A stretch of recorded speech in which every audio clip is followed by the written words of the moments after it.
अखंड गुरु तत्व स्वरूप श्री बलराम जी, उनके चरणों में अनंत कोटि दंडवत प्रणाम करता हूँ। आज उनका शुभ आविर्भाव तिथि है। कृष्ण से अभिन्न होने के कारण वो जैसा सेवा विग्रह रूप में विभिन्न सेवाओं का भार वहन करते हैं, वैसी सेवा वांछा की प्रार्थना करता हूँ। इस ऑनलाइन कॉल के माध्यम से श्रवण करने वाले समस्त वैष्णव वैष्णवी, हरिकथा श्रोत मंडली, सभी के चरणों में मेरे यथायोग्य प्रणाम। तो श्रावण मास का आज अंतिम दिवस है। ये चतुर्मास जो प्रारंभ हुआ था गुरु पूर्णिमा से, आज उसका पहला महीना ही श्रावण मास का विश्राम दिवस, आज श्रावण पूर्णिमा है। और ये श्रावण पूर्णिमा को रक्षाबंधन या फिर श्री बलदेव पूर्णिमा के नाम से भी हम जानते हैं। रक्षाबंधन और राखी के रूप में ही हम ज़्यादा बचपन से इस त्योहार को मनाते हैं। लेकिन गौड़ीय संप्रदाय से संपर्क होने के उपरांत पता चला कि बलदेव प्रभु का आविर्भाव भी आज के दिन होता है। जगत में कृष्ण जन्माष्टमी, भाद्र मास के कृष्ण पक्ष की अष्टमी तिथि, ये जन्माष्टमी को तो सारा विश्व मनाता है, सारे विश्व में पालन की जाती है। लेकिन उससे कुछ कम गिने चुने लोग हैं जो कि श्री बलदेव पूर्णिमा को मनाते हैं, जो कि कृष्ण के बड़े भाई श्री बलदेव प्रभु हैं। उनके जन्मोत्सव को पालन करने वाले कुछ गिने चुने लोग हैं, और उनसे भी कम गिने चुने लोग हैं जो कि श्री राधाष्टमी का पालन करते हैं। व्यक्तिगत रूप से यदि मैं बतलाऊं तो हम भी गुरुदेव से, गौड़ीय वैष्णव से संपर्क होने से पूर्व इन तिथियों को कभी मानते नहीं थे। साधारण रूप में राखी का उत्सव होता था, बहन अपने भाइयों के हाथ में जिस तरह से राखी बांधती है उस तरह से उत्सव का पालन किया जाता था। लेकिन आज की जो कथा आई है गौड़ीय रसामृत पर, परम गुरुदेव श्री श्रीमद् भक्ति वेदांत श्री नारायण गोस्वामी महाराज की, तो उस कथा को यदि आप सुनेंगे तो वो वहां पर इस रक्षा सूत्र का, इस राखी का अर्थ बतला रहे हैं। राखी क्या है? कहते हैं राखी के अंदर अनंत देव का वास होता है, तांबे का अनंत देव बना करके, और उसे हाथों पर रक्षा सूत्र रूप में बांधा जाता है। तो इसके पीछे ये भावना है कि अनंत देव हमारी रक्षा करेंगे। जो हमारे रक्षा करता हैं उनके हाथों में हम ये राखी बांध करके और उनसे प्रार्थना करते हैं। साधारण जगत में जिस तरह से होता है, एक बहन अपने भाई के हाथों में रक्षा सूत्र बांधती है और उससे विपत्ति के समय पर अपनी रक्षा की आशा करती है। लेकिन भक्ति जगत में देखा जाता है कि गुरुदेव के हाथों में शिष्य लोग रक्षा सूत्र बांधते हैं। तो परमार्थिक पथ पर किस प्रकार की रक्षा की आवश्यकता है? कहते हैं परमार्थिक पथ पर भी रक्षा की आवश्यकता है। हम ये भक्ति मार्ग को अवलंबन करके जो थोड़ा बहुत साधन करने की प्रचेष्टा कर रहे हैं, शास्त्र में बतलाया, भक्ति मार्ग यह कंटक कोटिरुद्ध शूरस्य धारया निशिता धृत्या दुर्गम पतस्तत कवयो वदंती। कहते हैं एक तलवार की धार पर चलने के समान ये भक्ति मार्ग पर चलना है। कहीं कहीं पर तो इस भक्ति मार्ग को इतना सुलभ बताया है, इतना सरल बताया है कि धावन निमिल्य व नेत्रे न स्खलेत न पतेत। इसका मतलब क्या हुआ? कि इसका मतलब हुआ कि इस भक्ति के रास्ते पर आप बस आंख बंद करके भी चलो, भले दौड़ो, चलो नहीं, धावन मतलब दौड़ो, तो दौड़ोगे तो भी क्या होगा? न स्खलित न पतित, कहीं गिरने का भी कोई स्कोप नहीं है और कहीं पतित होने का भी कोई चांस नहीं, भ्रष्ट हो जाने का भी कोई चांस नहीं। लेकिन दूसरी ओर सावधान करने के लिए फिर से बतलाया, शूरस्य धारया, तलवार की नोक पर, तलवार की धार पर चलने के समान है। भक्ति मार्ग यह कंटक कोटिरुद्धा, करोड़ों करोड़ों कांटे के समान, कांटों पर चलने के समान ये भक्ति का मार्ग है। तो ऐसे में हमें रक्षा की आवश्यकता है। हमारे रक्षाकर्ता कौन है? बोले प्रभु दयितम सामंतम अतुलम। जो ये हमारे गुरु वर्ग हैं, जो श्रील प्रभुपाद के अतुलनीय सेनापति हैं, जो श्रीमन महाप्रभु के परिकर लोग हैं, वो ही हमारे रक्षा करता है। और उनमें अन्यतम श्रील गुरुपाद पद्म, समस्त वैष्णव लोग, वो हमारे रक्षा करता है। इसलिए वैष्णव जगत में भी देखने को मिलता है कि रक्षाकर्ता के रूप में उनको वरण करके और हम ये राखी बांधते हैं, है ना। तो आज का ये दिन बड़ा विशेष है। श्रावण मास के एकादशी से ही जो झूलन यात्रा प्रारंभ होती है। वृंदावन में तो वैसे तीज से, जो हरियाली तीज आती है, हरियाली तीज से ही झूला पड़ जाता है। लेकिन विशेष करके हमारे मठ मंदिरों में एकादशी से झूला पड़ता है, और एकादशी से लेकर आज तक पूर्णिमा पर्यंत ये झूलन लीला भी हम लोग पालन करते हैं, है ना। तो उत्सव के ही दिन चल रहे हैं। झूला बड़ा सुंदर रूप में पड़ा। जो लोग वृंदावन आए थे, जिन्होंने वृंदावन आने का सौभाग्य हुआ, उन्होंने दर्शन किया होगा। इस बार गुरुदेव के अथाह परिश्रम से उन्होंने इस बार जगन्नाथपुरी से नए झूले का निर्माण करवाया और परम गुरुदेव के समय से ही श्री शिल भक्तिवेदांत नारायण गोस्वामी महाराज जी के समय से ही उन्होंने रूप सनातन गौड़ीय मठ में जो रूप गोस्वामी की सभा होती थी, तो उसका दायित्व शिल गुरुदेव को दिया था। शिल गुरुदेव उस समय पर मठ के इंचार्ज थे, तो वो दायित्व तब से ही लेकर और आज तक श्रील गुरुपाद पद्म वहन करते हुए आ रहे हैं। अदम्य उत्साह से, माना अनकंपेरेबल, आप सोच नहीं सकते इतना उत्साहित होकर के गुरुपाद पद्म इतनी वयस्क काल में, इतनी दीर्घ आयु में भी इतने उत्साह से पालन करते हैं। जो लोग यहाँ पर आए थे उन्होंने प्रत्यक्ष उस चीज का दर्शन किया होगा। कितना सुंदर झूला बना है, रूप गोस्वामी की तिथि और उसी दिन ही श्रील गुरुपाद पद्म की भी आविर्भाव तिथि।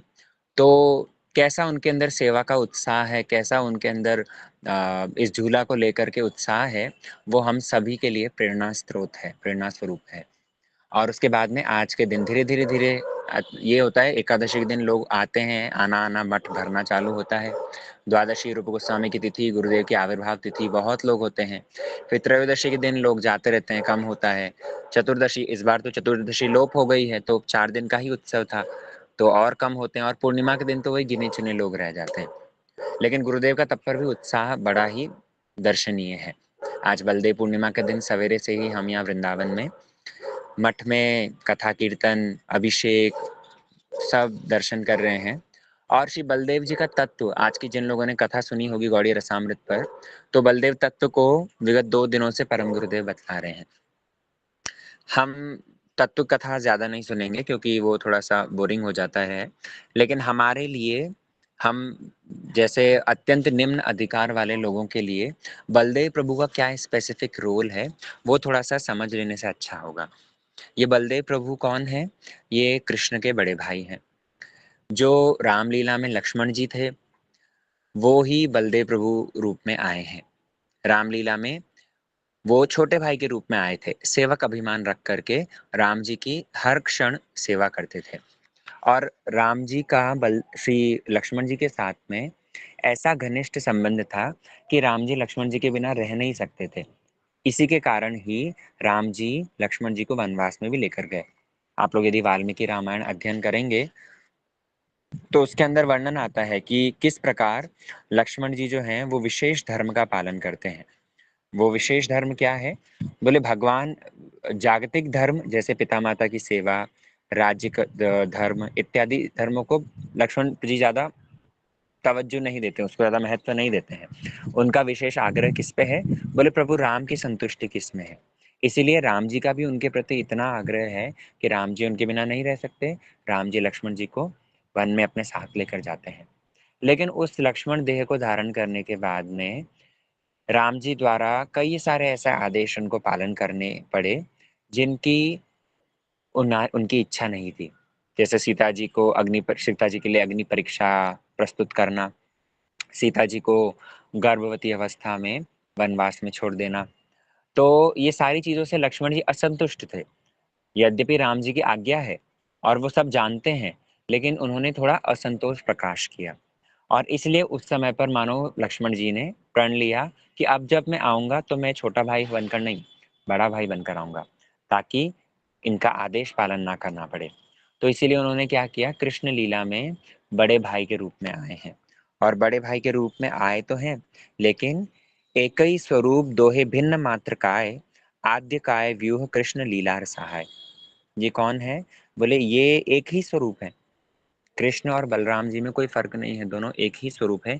केवल मात्र भिन्न मात्र काय, शरीर केवल मात्र अलग है, एक ही आत्मा मानो। आद्य काय रूप कृष्ण लीलार सहाय। कृष्ण की लीला में सहायता करने के लिए श्री बलदेव जी प्रस्तुत हुए। बलदेव जी बड़े हैं। आज पूर्णिमा तिथि है, तो आज के दिन बलदेव प्रभु का जन्म है। और आज से 7 दिन उपरांत अर्थात कृष्ण जन्माष्टमी जो भाद्रपद की अष्टमी आती है, तो उस पर कृष्ण का जन्म है। कहीं कहीं पर गर्ग संहिता में ऐसा वर्णन आता है कि कृष्ण जन्माष्टमी के बाद में जो छठ आती है, उस छठ पर बलदेव प्रभु का जन्म है। गर्ग संहिता में ऐसा वर्णन आता है।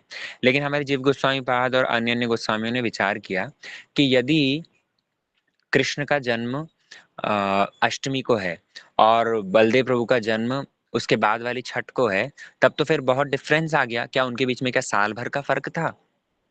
समझिएगा इस बात को। जैसे कृष्ण जन्माष्टमी को बल कृष्ण का जन्म हुआ और उसके आने वाली छठ पर, आगामी छठ पर, उसके माने कुछ दिनों बाद में श्री बलदेव प्रभु का, अर्थात 6 दिन बाद में यदि बलदेव प्रभु का जन्म माना जाए, तो ऐसे में क्या होगा, बलदेव प्रभु बड़े तो हैं ही, तो क्या कृष्ण जन्म में और बलदेव प्रभु में क्या साल भर का फ़र्क है? और अगर चलो साल भर का फ़र्क माने, तो ऐसे में ये कैसे माना जाएगा कि उन दोनों का नामकरण साथ में हुआ, उन दोनों ने चलना साथ में सीखा, उन दोनों का अन्नप्राशन इत्यादि साथ में हुआ? अरे भैया, समान आयु के होंगे, तब जाकर के तो ये सारे संस्कार साथ में होंगे ना। इसीलिए वो भी हो सकता है, वो किसी कल्प के अंदर इस तरह का विधान हुआ होगा। लेकिन भागवतम के अनुसार क्या है, भागवतम में स्पष्ट वर्णन है, जानुभ्याम सह पानिभ्याम रिंगमानो विजय ऋतु। दोनों ने रिंगन करा, रिंगना मतलब रेंगना, रेंगना मतलब घुटनों के बल चलना, दोनों भाइयों ने साथ साथ में सीखा। नंद भवन में कृष्ण और बलराम दोनों जिस प्रकार घुटमन घुटमन चलते थे, सुखदेव गोस्वामी ने उस चीज को भागवतम में वर्णन किया है। दोनों का जब नामकरण हुआ था गर्गाचार्य जी द्वारा, वो भी साथ में हुआ है। इसका मतलब बलदेव प्रभु का जन्म ये पूर्णिमा तिथि को माना जाएगा और कृष्ण का उनके 7 दिन उपरांत अष्टमी तिथि को कृष्ण का जन्म माना जाएगा। और एक चीज यहाँ पर है कि बलदेव प्रभु यद्यपि बड़े होकर आए हैं, बड़े भाई हैं, लेकिन बड़े भाई होने पर भी ऐसा नहीं कृष्ण पर शासन करते हैं। अभिमान ही है इनका। सेवक अभिमान मतलब भले ही बड़े होकर क्यों ना आए हो, लेकिन तब पर भी कृष्ण की सेवा ही करते हैं। बोले कैसे कैसे सेवा करते हैं? इनकी सेवा करते हैं सृष्टि आदि के कार्य करके। सृष्टि आदि सेवा तार आज्ञार पालन, शेष रूपे करे कृष्णेर विविध सेवन। यहाँ पर वर्णन आया है कि सृष्टि की जितनी सारी सृष्टि है, श्री बलदेव प्रभु, कृष्ण से श्री बलदेव प्रभु, बलदेव प्रभु से मूल संकर्षण से कारणोदशाई, गर्भोदशाई, क्षीराब्दिशाई, उन्हीं से ही श्री ब्रह्मा जी की सृष्टि, उसके बाद 14 लोग इत्यादि इत्यादि जो कुछ भी है, ये सारा का सारा श्री बलदेव प्रभु से ही सृष्टि होती है। बलदेव प्रभु ही जीवों की सृष्टि करते हैं, जो कि कृष्ण सेवा के लिए सखा इत्यादि सब लोग हैं, वो सब के सब श्री बलदेव प्रभु की सृष्टि में आते हैं। और जीव की भी जब बात करें, तो जीव की भी तटस्थ शक्ति से जो सृष्टि है, सृष्टि हुई है ऐसा नहीं कहना पड़ेगा। जीव भी बलदेव प्रभु का ही प्रकाश स्वरूप है, उन्हीं से ही आया है ऐसा मानना पड़ेगा। आज की कथा में परम गुरुदेव ने बतलाया। और विशेष करके देखो, बलदेव प्रभु 10 तरीके से, 10 रूप में और 5 रसों में कृष्ण की सेवा करते हैं। बोले क्या क्या? बोले छत्र, पादुका, शैया, उपधान, वसन, आराम, आवास, यज्ञ सूत्र, सिंहासन, जितना कुछ है ये सब का सब बलदेव प्रभु हैं।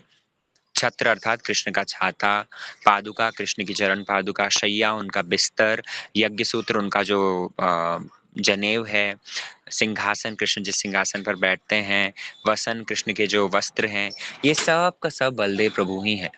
यहाँ तक कि हम जो मृदंग बजाते हैं, बलदेव प्रभु का ही प्रकाश है।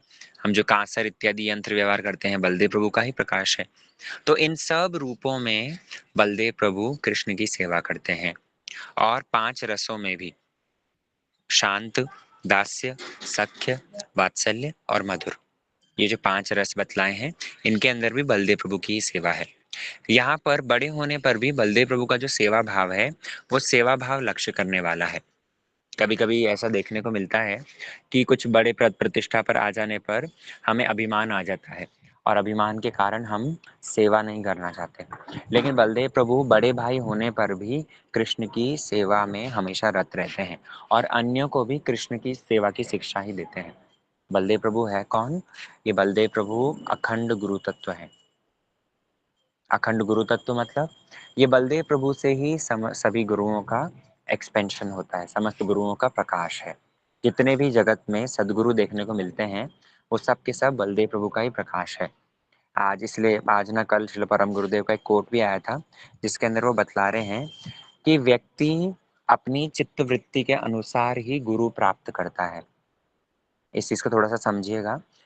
व्यक्ति अपनी चित्त वृत्ति के अनुसार गुरु प्राप्त करता है। हम सब लोग जो गौड़ीय संप्रदाय में आए हैं, तो कहीं ना कहीं ये चीज जरूर हमारे हृदय में था कि सिंसियरली हमें भगवान का भजन करना है।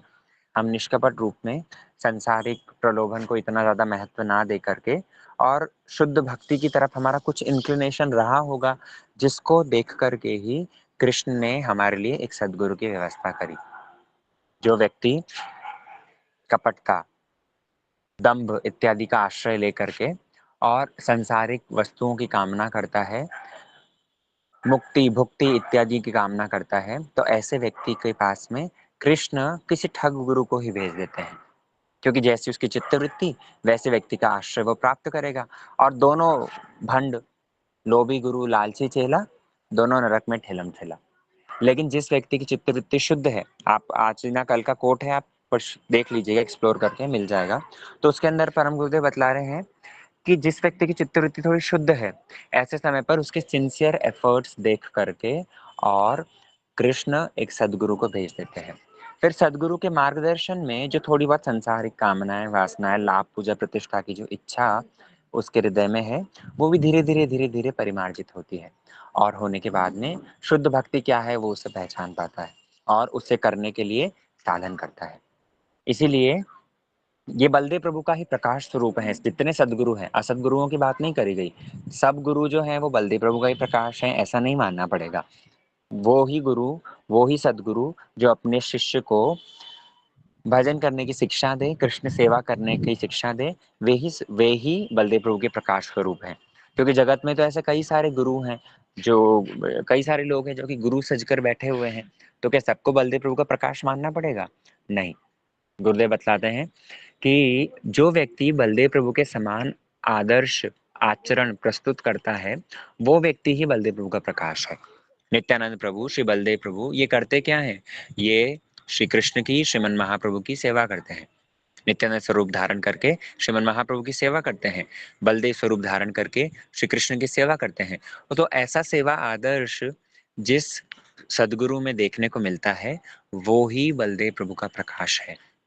और असदगुरु जो कि संसारिक प्रलोभन, लाभ, पूजा, प्रतिष्ठा इत्यादि के पीछे भाग रहे हैं, उन्हें बलदेव प्रभु का प्रकाश नहीं माना जाएगा। तो ये सेवा अभिमान जो है, ये सेवा अभिमान ही मुख्य है। गुरुदेव क्या करते हैं? बोले शिविग्र आराधन नित्य नाना, श्रृंगार तन मंदिर मार्जनादो, युक्तस्य भक्तांश्च नियुंजतोऽपि, वंदे गुरुश्री चरणारविंदम। हम लोग सवेरे सवेरे जो गुरु अष्टक गाते हैं, ये गुरु अष्टक के अंदर वर्णन आ रहा है, चक्रवर्ती पाद कह रहे हैं कि गुरुदेव स्वयं भी श्री विग्रह की आराधना कर रहे हैं, मंदिर मार्जन कर रहे हैं, श्रृंगार इत्यादि सेवाओं में नियुक्त हैं। और उनका यदि कोई आश्रय ग्रहण करता है तो उसको भी क्या करते हैं? करे न नियुक्त अनुगत जने, उनको भी भगवान की सेवा में ही नियुक्त करते हैं। तो इसीलिए स्वयं गुरु अभिमानी होकर के और स्वयं शिष्यों का भोग करेंगे, शिष्य द्वारा प्रदत्त द्रव्य, धन संपत्ति, पूजा प्रतिष्ठा को भोग करेंगे, ऐसा नहीं। वो असद गुरु हैं। जो शिष्य को भी गुरु के, कृष्ण के चरणों में समर्पित कर देता है, उसकी सेवा द्रव्य को, पैसा इत्यादि को कृष्ण सेवा में लगाता है, वो ही सदगुरु है। तो ये सेवा अभिमान ही बलदेव प्रभु से सीखने वाला है। बड़े होने के बाद में भी लेकिन सेवा करते हैं। अभी जो झूलन महोत्सव था, यहाँ पर हजार हजार भक्त लोग आए थे। और हमारे ग्रुप में से कई सारे ऐसे भक्त लोग थे जिन्होंने बड़ा ही उत्तम सेवा का आदर्श यहाँ पर दिखलाया। बहुत देखो, वैष्णव सेवा, सेवा ऐसी वस्तु है, सेवा करने में लाभ हमारा अपना ही है। अगर हम किसी को ठग रहे हैं सेवा नहीं करके और गोली दे रहे हैं, तो ऐसे में नुकसान भी हमारा ही है। और अगर सेवा कर रहे हैं तो उसमें परमार्थिक उन्नति भी हमारी है। क्यों? क्योंकि सेवा करने से हृदय में उस उन्नत वस्तु को धारण करने का आधार प्रस्तुत होता है। वापस से समझना, जैसे हम जो साधन करते हैं, हम भगवान का नाम जप कर रहे हैं, या धाम परिक्रमा कर रहे हैं, या फिर हरि कथा श्रवण कर रहे हैं, ग्रंथ अध्ययन इत्यादि कर रहे हैं, तो ये सारी जो परमार्थिक चीजें हैं, इन परमार्थिक चीजों को धारण करने के लिए कोई क्वालिफिकेशन चाहिए, कुछ आधार चाहिए। और वो आधार कैसे प्रस्तुत होता है? वो आधार प्रस्तुत होता है सेवा से। अगर कोई व्यक्ति सेवा नहीं करता, केवल मात्र 24 घंटे ग्रंथ अध्ययन कर रहा है, 24 घंटे भगवान का नाम जप करता है, 24 घंटे उसने धाम परिक्रमा करी, बहुत कुछ किया साधन, लेकिन अगर सेवा नहीं करी, अगर सेवा वृत्ति नहीं है, अगर सेवक अभिमान नहीं है, तो ऐसे में जो कुछ भी वो करता है, वो धारण नहीं कर पाएगा, वो उसको स्टोर नहीं कर पाएगा, वो निकल जाएगा, बह जाएगा। लेकिन जो व्यक्ति सेवा करता है, सेवा करने से क्या होता है, हृदय में उसको धारण करने का हमें योग्यता प्राप्त होती है। इसलिए सेवा करना बड़ी ज़रूरी है। हमारे सारे गुरुवर्गों ने ये सेवा का आदर्श ही दिखलाया है। जो जितने कुशलता से निष्कपट होकर के सेवा करता है, जिसकी चित्तवृत्ति जितनी ज़्यादा सेवा में होती है, उसको उतना ही परमार्थिक उन्नति देखने को मिलता है। और हमें कोई सेवा का सर्टिफ़िकेट देगा कि तुमने नहीं बहुत सेवा किया, इस चीज़ का भी कभी-कभी हमें विचार नहीं करना चाहिए। देखो हम क्या कर रहे हैं, क्या नहीं कर रहे हैं, हम हो सकता है व्यक्तिगत रूप में अपने आप को ठग लें, लेकिन गुरु अंतर्यामी है। वैष्णव भगवान अंतर्यामी है, वो तो सब चीज़ देखते हैं। अगर आपने गोपन में भी कोई सेवा कार्य किया है, तो उसको वो चीज़ वो उसको वे लोग परख लेते हैं, जान लेते हैं, जानते हैं और उसके अनुरूप आपको ऊपर कृपा वर्षण भी हो जाती है। लेकिन अगर हम बहुत दिखा-दिखा करके भी हमारे श्रील भक्ति विज्ञान भारती गोस्वामी महाराज जी वो कहते हैं कि आप बाएँ हाथ से सेवा करो, दाएँ हाथ को पता नहीं चलना चाहिए। है ना? लेकिन गुरु वैष्णव बड़े दयालु हैं, हम जो कुछ भी हमें थोड़ा बहुत हमें सेवा करते हुए यदि देखते भी हैं, तो हमारी प्रशंसा करके, हमें प्रोत्साहन देने के लिए, हमें प्रशंसा करके और हम उत्तरोत्तर सेवा करें, ऐसा हमें प्रोत्साहन देते हैं। इसलिए सेवा अभिमान बहुत ज़रूरी है और अगर किसी ने सचमुच रूप में सेवा करी है, हमारे गुरुवर्ग बतलाते हैं कि सेवा का फल क्या है? बोले और सेवा। सेवा का फल क्या है? अगर तुमने कोई एक सेवा बहुत सुष्ठु रूप में करी है और ये सेवा करने के बाद में तुम ये सोचो कि बस ठीक है, बहुत कर लिया, अब और नहीं, तो इसका मतलब तुमने सेवा नहीं करी। सेवा करी है, इसका परिणाम क्या होगा? तुम्हें और सेवा मिलेगी। वो और सेवा तुम करोगे तो उसका परिणाम स्वरूप क्या होगा? गुरु वैष्णव तुम पर प्रसन्न होकर के तुम्हारे ऊपर और रिलाय करेंगे और तुम्हें और सेवा मिलेगी। तो ऐसे करते-करते हमारी पॉलिश होते-होते हृदय में ऐसा स्ट्रॉन्ग आधार प्रस्तुत हो जाता है, ऐसे संस्कार हमारे बन जाते हैं कि वो जो उन्नत वस्तु श्रीमन महाप्रभु देने के लिए आए हैं, उसे हम धारण कर पाएँ। है ना? इसलिए बलदेव प्रभु अपने जीवन में ये अपने आदर्श से यही शिक्षा देते हैं कि बलदेव प्रभु बड़े होने के बाद में भी लेकिन सेवक अभिमान है। नित्यानंद प्रभु वही बलदेव प्रभु ही नित्यानंद रूप में आए, बड़े होने के बाद में भी लेकिन सेवक अभिमान है। इसलिए हमें भी कोशिश करनी चाहिए कि निष्कपट रूप में जैसे गुरुवर्गों ने सेवा का आदर्श दिखाया है, वैसे हम लोग निष्कपट रूप में सेवा कर पाएँ। सेवा करते-करते ही क्या होगा? अतः श्री कृष्ण नामादि न भवेत ग्राह्यम इंद्रिय सेवोन्मुखे ही जिह्वादो स्वयमेव स्फुरत्यद। कि जो व्यक्ति सेवोन्मुख होता है, सेवा के प्रति सेवोन्मुख, उन्मुख मतलब उन्मुखता मतलब ईगरनेस, इंक्लिनेशन, जिन लोगों का सेवा के प्रति आग्रह रहता है, ऐसे सेवोन्मुख इंद्रियों में ही भगवान का नाम उदित होगा। अभी हमें मैकेनिकली भगवान का नाम बैठ करके जप करना पड़ता है। थोड़ी देर बैठ करके जप करते हैं तो नींद आने लगती है। भगवान की कथा सुननी पड़ती है।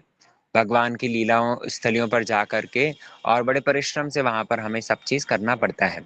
लेकिन यदि हमारी सेवोन्मुख चित्तवृत्ति हो जाएगी, हमारी इंद्रियाँ यदि सेवोन्मुख हो जाएगी, ऐसे में क्या होगा? स्वयमेव स्फुरत्यद, अपने आप ही भगवान का नाम, रूप, गुण, लीला इत्यादि स्फुरित होने लगेगी, हृदय में स्फुरित होने लगी। कृष्ण नाम करना नहीं पड़ेगा, कृष्ण नाम अपने आप उदित होगा। भगवान का नाम कोई करने की वस्तु थोड़ी है, भगवान का नाम तो अपने आप उदित होता है। तो अभी जो हम कर रहे हैं वो क्या है? बोले ये साधन हो रहा है। ये हम लोग कोशिश कर रहे हैं, वो शुद्ध नाम करने के लिए एक दिन अपने नाम ये नाम उदित हो इसके लिए हम लोग अभ्यास कर रहे हैं। और ये कैसे संभव होगा? बलदेव प्रभु का आदर्श लेने से, सेवा करने से।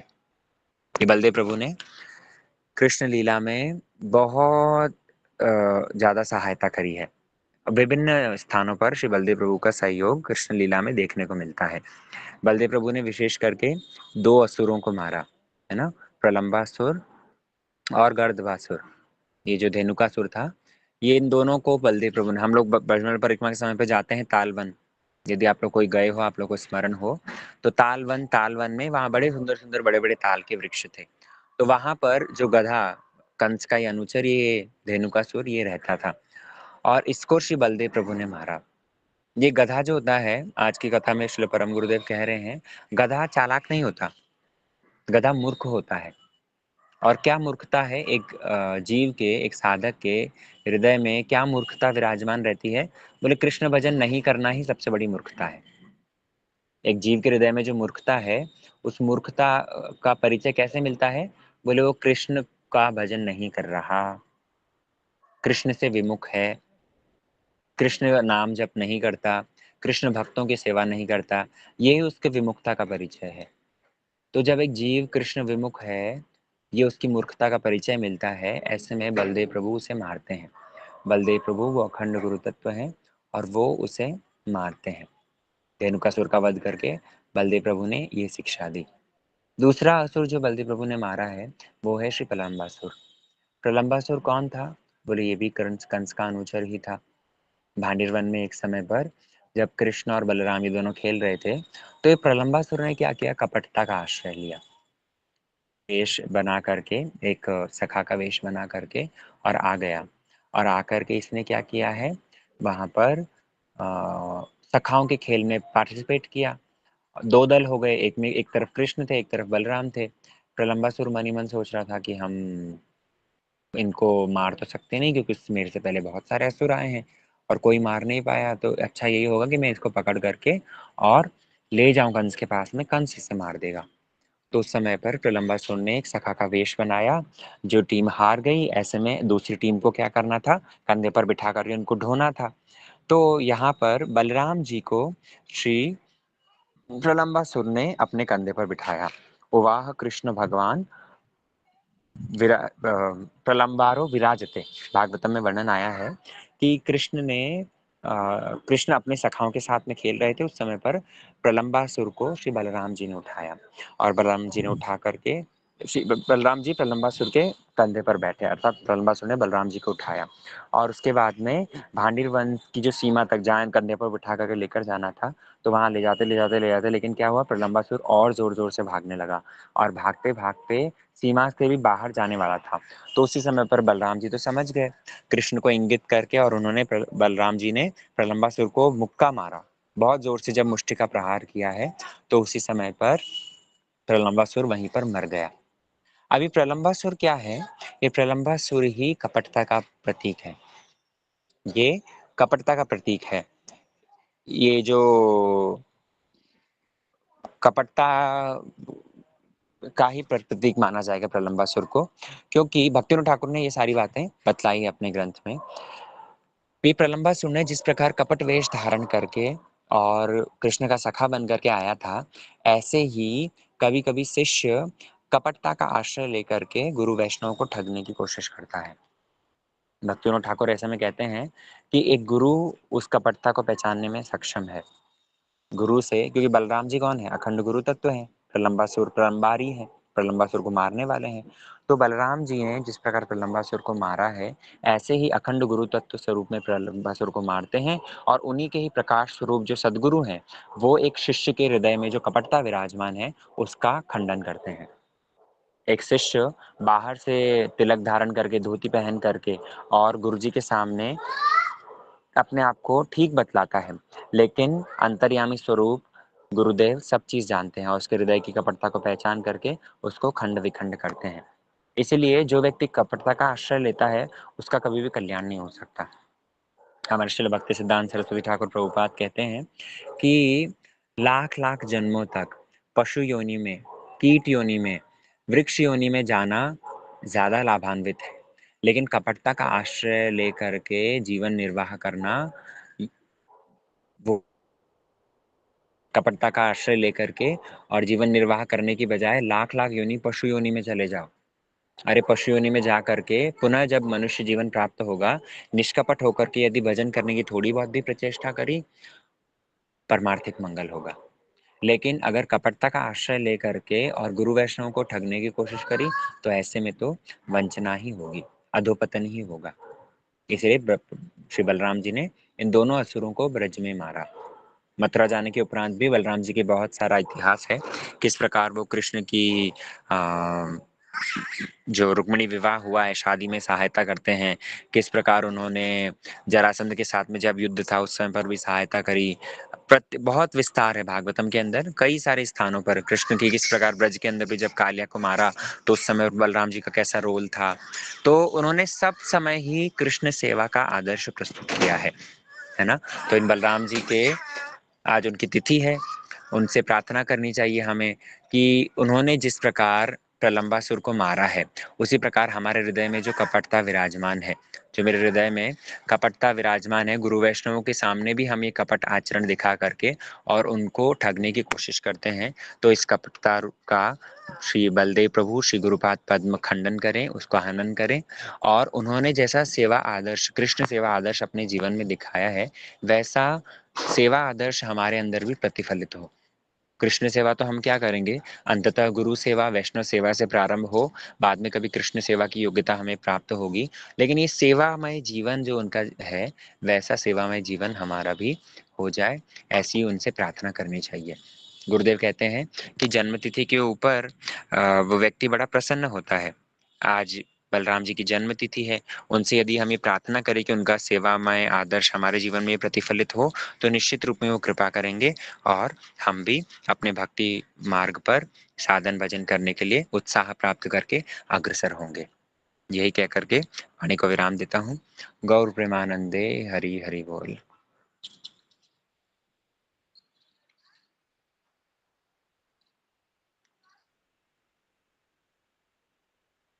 किसी का यदि कुछ प्रश्न होगा तो आप मैसेज कर दीजिएगा ग्रुप पर या पूछ सकते हैं, अन्यथा आज की कथा को हम फिर यहीं विश्राम देंगे। हरे कृष्ण प्रभु, दंडवत प्रणाम। हरे कृष्णा प्रभु जी। हरे कृष्ण प्रभु जी, दंडवत प्रणाम। गुरु जी बहुत अच्छे लगे था। हरे कृष्णा प्रभु जी, दंडवत प्रणाम। दंडवत प्रणाम। राधे राधे। हरे कृष्ण प्रभु जी, दंडवत प्रणाम। बहुत सुंदर, बहुत सुंदर। हरे कृष्ण प्रभु जी, हरे कृष्ण प्रभु जी, दंडवत प्रणाम। हरे कृष्ण प्रभु जी, दंडवत प्रणाम। मेरे बारंबार दंडवत प्रणाम। हरे कृष्णा दीदी। हरे कृष्ण प्रभु जी, दंडवत प्रणाम। हरे कृष्णा दीदी। दीदी मैं ये पूछना चाह रही है कि जो अब माँ उसमें वे चल रहा है कि किस चीज का प्रयोग नहीं करना, खाने पीने की चीज का आज उसका। तो आज से सावन मास खत्म हो गया है, इसलिए साग, हरे पत्ते की साग जो बंद थी वो आप लोग आज से हाँ खा जी, सकते हैं, कल से वो हाँ चालू हो जी। जाएगा। लेकिन इस भाद्र मास अच्छा के अंदर दही का प्रयोग नहीं करना है, दही ठीक। नहीं खाना है। फिर दूध का अगले महीने में जी। जी जो गुरुजी ने मैसेज करा जी वो डिलीट होगा था जी, आप मैसेज कर दियो दोबारा। जी जी। ठीक। हरे कृष्ण प्रभु, दंडवत प्रणाम। हरे कृष्ण प्रभु जी, दंडवत प्रणाम। राधे राधे। प्रभु जी, जैसे आप बोल रहे हैं कि दही नहीं खाना चाहिए, हरे कृष्ण। हाँ जी। तो प्रभु जी, जैसे ये तो पता है कि कच्चा दही नहीं खाना चाहिए, अगर दही में कुछ डाल के जैसे कोई सलाद या खीरा वगैरह डाल के खा सकते हैं या नहीं? ये खाना ही नहीं है, बिल्कुल ही टोटली नहीं खाना। ऐसे में ले सकते हैं, जैसे दही जो लोग कड़ी बना कर कभी खा लेते हैं इस तरह का, हाँ तो जी। क्योंकि दही का जो वो विकृत हो जाता है ना, तो ऐसे में दोष नहीं नहीं तो रहता। जैसे प्रभु जी, जैसे रायता वगैरह डाल लिया जाए तो खा सकते हैं क्या? नहीं कि खाने नहीं? से अच्छा है, एक महीना रायता नहीं खाओगे तो क्या असुविधा हो जाएगी। अच्छा, नहीं मैं वही नहीं पूछ खाने रही हूँ से प्रभु। तो जैसे नेक्स्ट नहीं मंथ खाने से कहते हैं कि दूध है, दूध नहीं लेते हैं, ठीक है। हाँ। तो दूध में जैसे बेसन डाल दिया जाए या सूजी वगैरह कुछ डाल के ले सकते हैं वो? हाँ, वही मैं कह रहा हूँ, जैसे जो चीज़ विकृत होकर के फिर उसको भले व्यवहार किया जा सकता है। लोग दूध दही नहीं खाते लेकिन हाँ, कड़ी बना लेते हैं, जब ठीक दूध ठीक नहीं है, चलता है लेकिन उस समय पर भी खीर बन जाती है ठीक है, ना, ठीक है, तो ऐसे में ठीक। व्यवहार किया जा सकता है। हाँ जी, ठीक है प्रभु, धन्यवाद प्रभु। हरे हरे कृष्णा कृष्ण प्रभु। प्रभु, दंडवत बाबू जी। हरे कृष्णा प्रभु जी, दंडवत प्रणाम। हरे कृष्णा। जी प्रभु जी, वो कल का जो पारण टाइम है वो ना मुझे मालूम नहीं है। कल का पारण टाइम ग्रुप पर मैसेज आया है ना, उसके अंदर सारी डिटेल्स है। तो जी आप ग्रुप पे मैसेज स्क्रॉल करके देखना, वहाँ लिखा है बलदेव पूर्णिमा व्रतोपवास, श्री श्री राधा गोविंद झूलन यात्रा समाप्ति, रक्षाबंधन अगले दिन सूर्योदय के बाद पारण 10:12 से पहले। ओके प्रभु जी, दंडवत। ठीक है जी, ठीक है। हरे कृष्णा, आज का सेशन यही विश्राम देते हैं। हरे कल कृष्णा फिर से प्रभु जी, मेरा एक प्रश्न था। बोलिए जी। अभी आपने कथा में बताया कि लक्ष्मण जी जब सीता माता जी प्रेग्नेंट थी तो वो विरोध नहीं कर पाए थे श्री राम जी का कि आप उनको वन में इस अवस्था में मतलब क्यों छोड़ने जा रहे हैं। तब तक तो शायद श्री राम जी को पता भी नहीं था। हाँ मतलब जी, वो विरोध क्यों नहीं किया उन्होंने, मतलब कर सकते थे ना, मतलब प्रेग्नेंट की वजह से नहीं, वैसे भी वो विरोध कर सकते थे ना, मतलब कि आज्ञा का पालन नहीं करना था, मतलब उनको विरोध नहीं करना था। माँ सीता को वन में छोड़ देना उनको ठीक नहीं, उनके हिसाब से ठीक नहीं था। इस लेकिन फिर भी बड़े भाई की आज्ञा को उन्होंने पालन करना पड़ा। मेरे कहने का तात्पर्य ये था। हाँ जी, हाँ जी, वो तो मतलब मालूम है, लेकिन मतलब उस टाइम पे नहीं कर सकते थे वो विरोध, मतलब कि नहीं करना चाहिए बड़े था। भाई हैं, राजा है, राजा की अवज्ञा क्यों करेंगे? बड़े भाई की अवज्ञा क्यों करेंगे? हम लोगों को मतलब हम तो साधारण है ना, तो हमारे मन में ये होता है कि सीता माता जी के साथ ये गलत हुआ, तो समझ हाँ नहीं जी, पाते, मतलब हम तुच्छ प्राणी है ना, नहीं समझ पाते इस लीला को। धीरे धीरे समझ में आएगा माता जी। हमें भगवान की लीला में इतना ज्यादा हस्तक्षेप नहीं करना चाहिए, उससे श्रवण करके उससे शिक्षा ले लेनी चाहिए, है ओके। ना? ओके। हरे कृष्ण। हरे कृष्ण, धन्यवाद, प्रणाम। हरे ठीक है जी, कृष्णा प्रभु जी, धन्यवाद प्रणाम। हरे कृष्णा सभी हरे भक्तों कृष्णा प्रभु जी, हरे कृष्ण। हरे कृष्णा प्रभु जी, दंडवत प्रणाम। हरे कृष्णा प्रभु जी, धन्यवाद प्रणाम। हरे कृष्ण प्रभु जी, दंडवत प्रणाम। हरे कृष्ण।